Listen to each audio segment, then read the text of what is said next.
My daughter-in-law quietly threw out the last memory of my late husband from the kitchen and told me I didn't matter in my own home anymore. I didn't argue. I just stopped bankrolling the perfect life she thought she had completely under her thumb.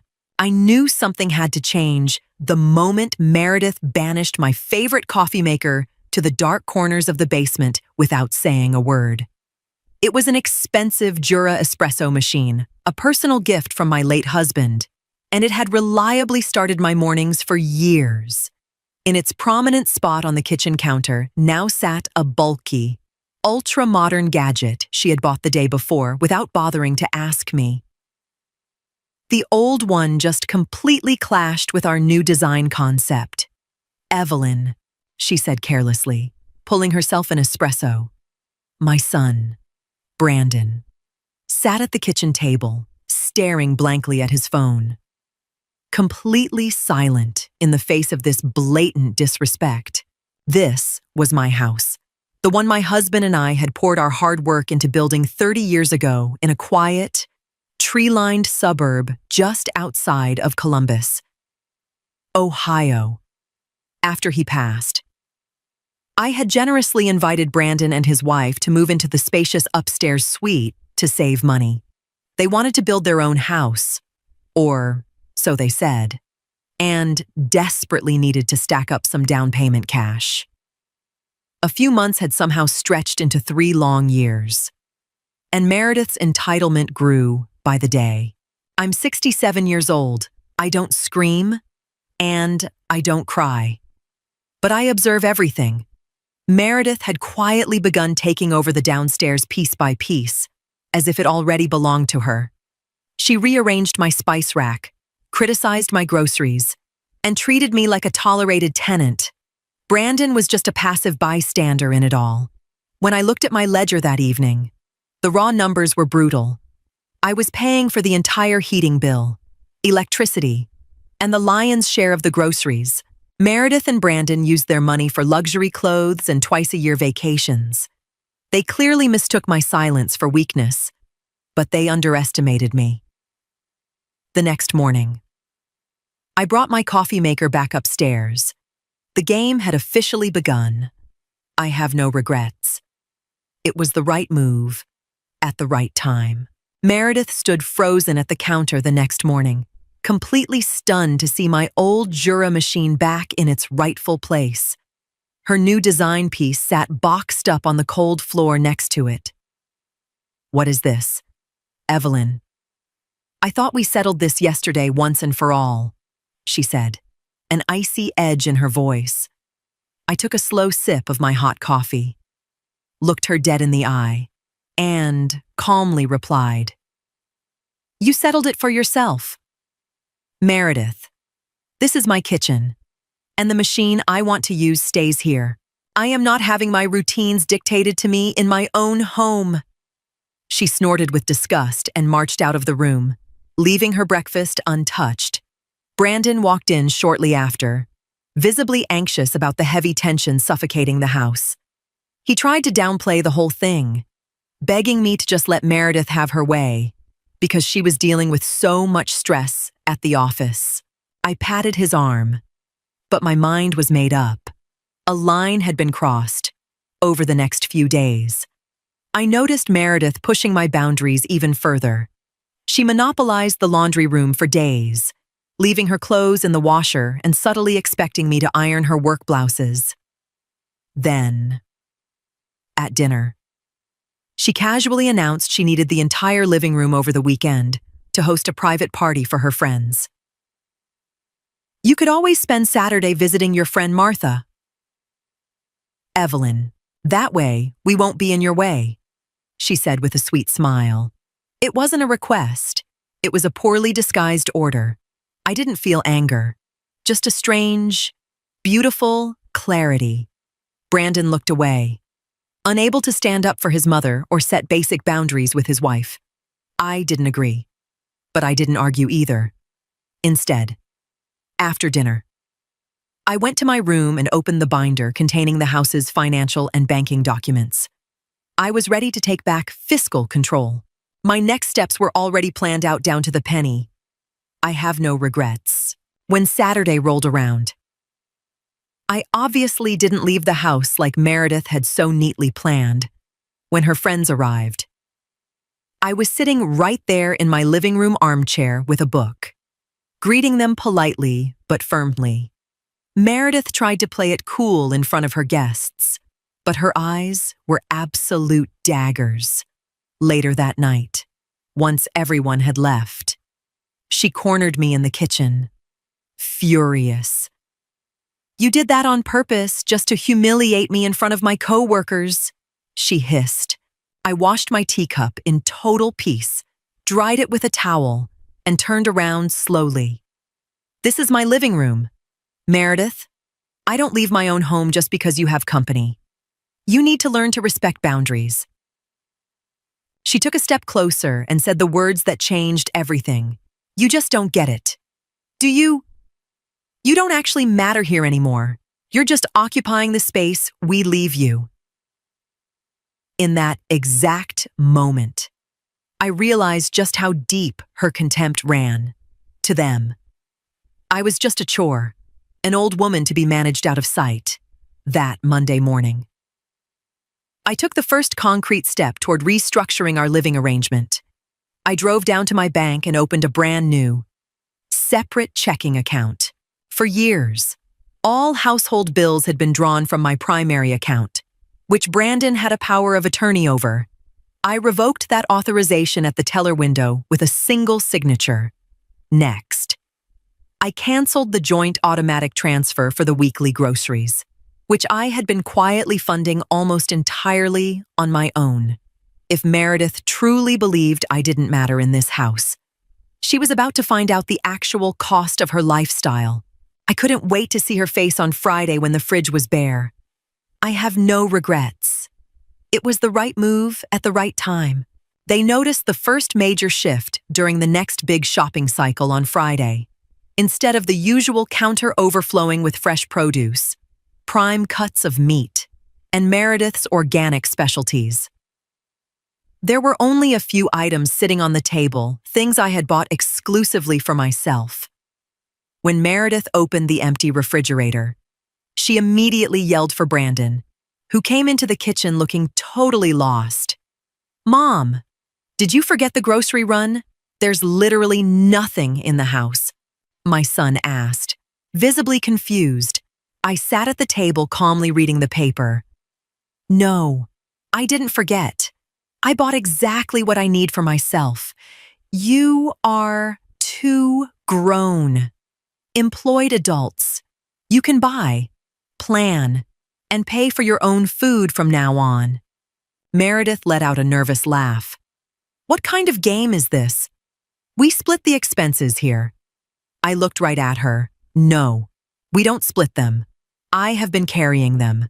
Starting this month, you will be paying me a fixed monthly contribution of $850 for electricity, water, and gas. The itemized breakdown is on the entryway table." Brandon fetched the paper, his eyes widening when he saw the figure. It was a fair but completely realistic calculation based on current utility rates and their actual heavy usage on the top floor. Meredith shook her head. "This is ridiculous. We aren't paying that. We're trying to save for our house." I folded my newspaper neatly. "If you don't want to pay it, you'll need to find your own apartment. The deadline for the first payment is the 1st of the month." Their faces drained of all color. They finally realized my generosity wasn't a bottomless well, and that was just phase 1 of my new house rules. No one was going to take advantage of me under my own roof. I have no regrets. It was the right move at the right time. Their resistance quickly manifested in petty, childish ways around the house. Meredith would intentionally leave the hallway lights burning all night or kick her dirty shoes right in front of my downstairs doorway. I didn't waste my breath commenting on it. I preferred to act in my own practical way. I called a local locksmith I'd known since my son's high school days. By Thursday morning, he had installed heavy-duty, modern locks on my private living room and bedroom doors.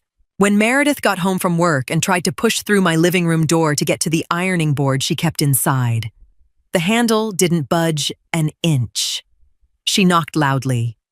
I opened the door just a crack. "What is this? Why is this locked?" she demanded, completely outraged. "These are my private quarters. Meredith, you no longer have access here without my express permission. I moved your ironing board up to your hallway," I said evenly, closing the door right in her face. I could hear her stomping upstairs, launching into a screaming match with Brandon. That evening, my son tried to confront me. He looked exhausted and stressed. "Mom, you're making things really difficult for us. Meredith is upstairs crying. Can't you just be a little more accommodating?" I looked at my son, feeling a flash of pity for his weakness. "Brandon, I have let you live here rent-free for 3 years. You've used my home like a hotel and treated me like the help. That ends now. If Meredith is crying, it's because she's losing her unearned privileges, not her rights." He had no comeback for that. The lines were drawn, and I thoroughly enjoyed my newly recovered privacy by the cozy glow of my room. I have no regrets. It was the right move at the right time. Life requires clear structure. You have to set priorities. Thank you for watching Quiet Revenge. AI tools may assist parts of our workflow, but every story is carefully chosen, edited, reviewed, and produced by our team. If you'd like to help us continue creating meaningful family stories, please consider supporting the channel with the cost of a small coffee. Patreon, https://www.patreon.com/Quiet Revenge Family. Ko-fi, https://ko-fi.com/Vestry Family. PayPal, https://www.paypal.com/Baypalm/Kanhuangmin. Your support is deeply appreciated. A few days later, the next test of the new boundaries arrived. Meredith had planned a massive weekend dinner party for her sister's family out in our backyard. In the past, I would have spent all of Friday sweeping the patio, setting up the outdoor tables, and baking pies for them. This time, I didn't lift a finger. I put on my favorite jacket and spent the entire afternoon at a cafe downtown, catching up with some old colleagues from my working days. When I pulled back into the driveway at 5 o'clock, the backyard was a total disaster zone. The lawn was overgrown, the patio furniture was covered in dust, and Meredith was frantically trying to light the grill while Brandon hectically washed glasses. "Where have you been?" Meredith yelled at me, visibly sweating and stressed. "The yard looks terrible, and where is the dessert?" I stood at the garden gate, keeping my purse firmly on my shoulder. "I was out having coffee. Why would I prep the yard or bake for your guests?" Meredith slammed the grill tongs onto the table. "Because we're family, and family helps each other out." I offered a faint smile. "Family is built on mutual respect. 2 weeks ago, you told me I didn't matter here. From now on, I only take care of the things that matter to me." Her sister and the rest of the guests arrived minutes later to find a visibly frazzled Meredith and a completely overwhelmed Brandon. I greeted the guests politely as I walked past, then retreated to my locked rooms. I enjoyed the wonderful silence while the party outside descended into chaos. They needed to learn that service and respect go hand in hand. I was completely done playing a part in their theater, and I relaxed with my book. I have no regrets. It was the right move at the right time. Life requires clear structure. You have to set priorities. The first of the month arrived, and that evening I logged into my online banking app on my tablet to check the balances, just as I suspected. There was no transfer from Brandon or Meredith. They still honestly believed they could just ignore my terms and wait me out. Meredith probably figured I'd lose my nerve when it came down to actual money. The next morning, I intercepted Brandon in the entryway before he could leave for work. "The utility money isn't in my account, Brandon," I said directly. He looked down, adjusting his tie nervously. "Mom, we just had so many expenses this month. Meredith's car needed work, and we had to book our summer trip to Cabo.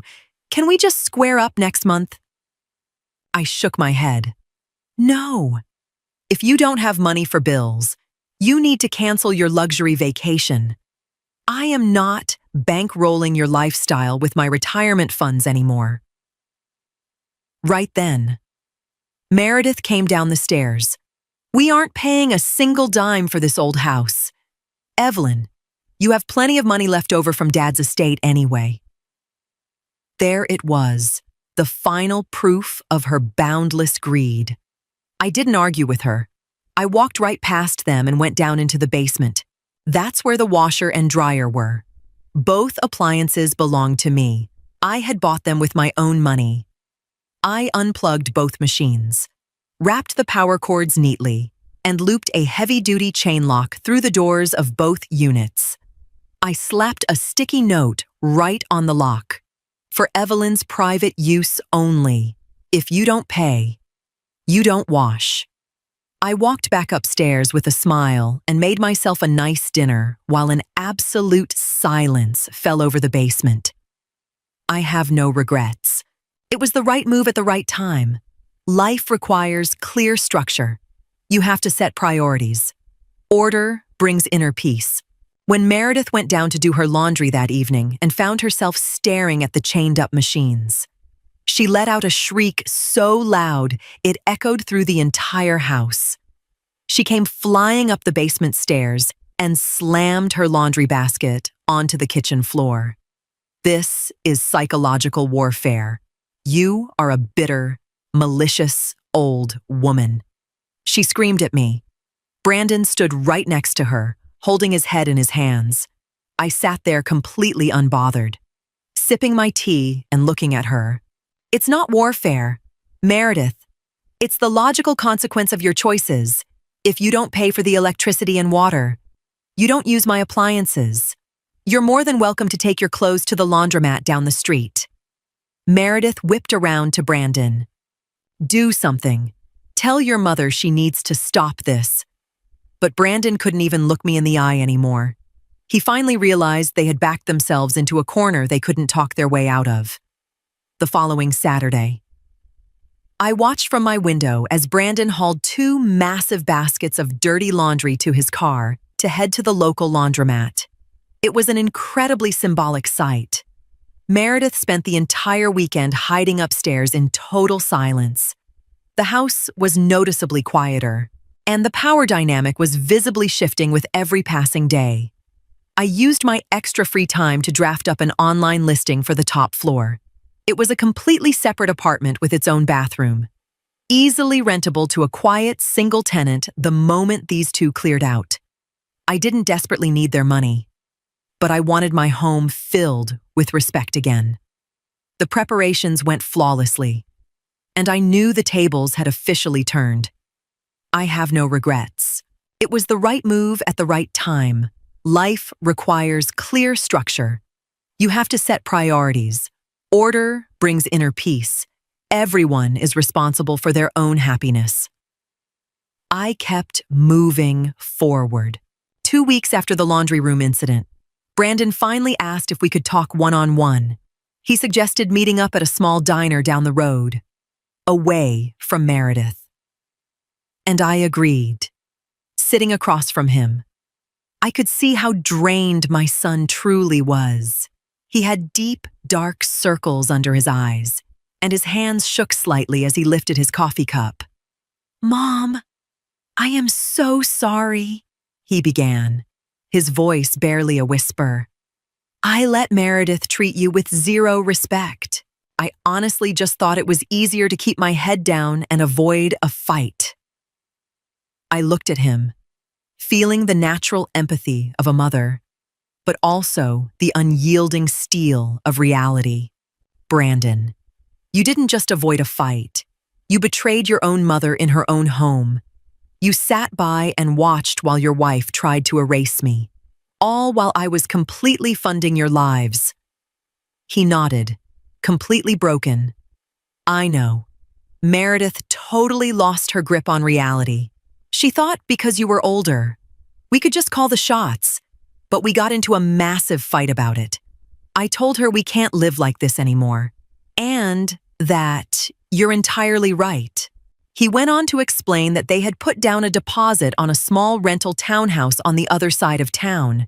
It was expensive and a fraction of the size of my house, but it was available immediately. We're moving out next month. Mom, he said quietly. I felt a profound sense of relief wash over my chest. There was no grand drama, no legal threats, just the simple, quiet reality that actions have consequences.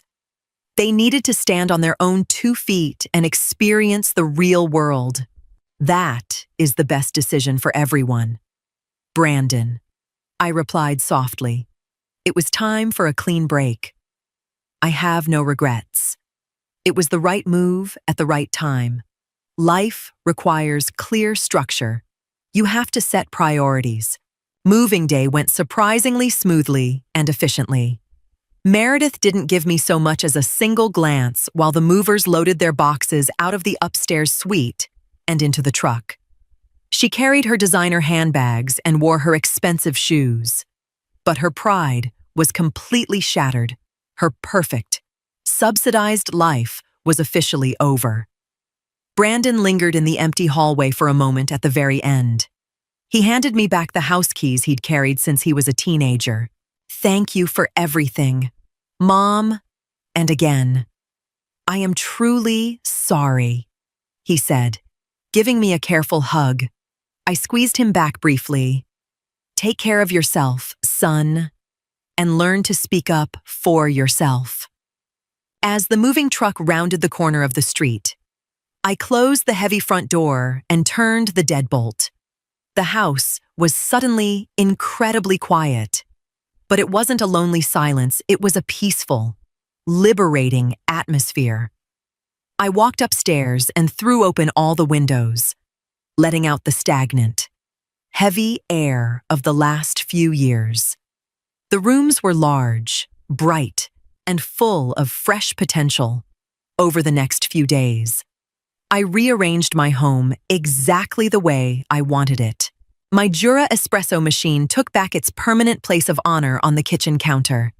I drink my coffee in total peace now, looking out at my beautiful garden, knowing I reclaimed control of my life purely through practical, decisive action.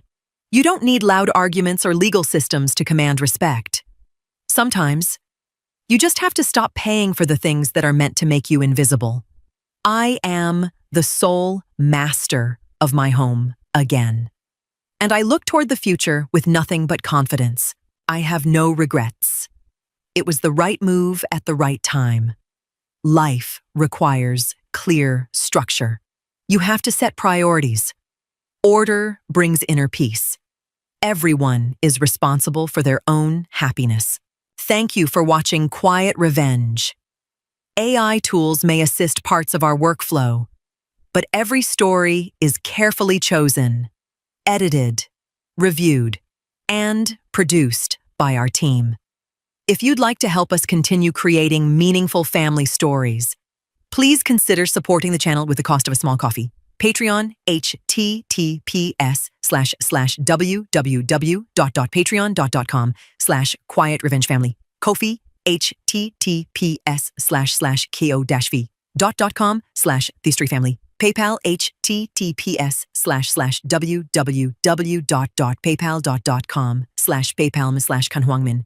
Your support is deeply appreciated.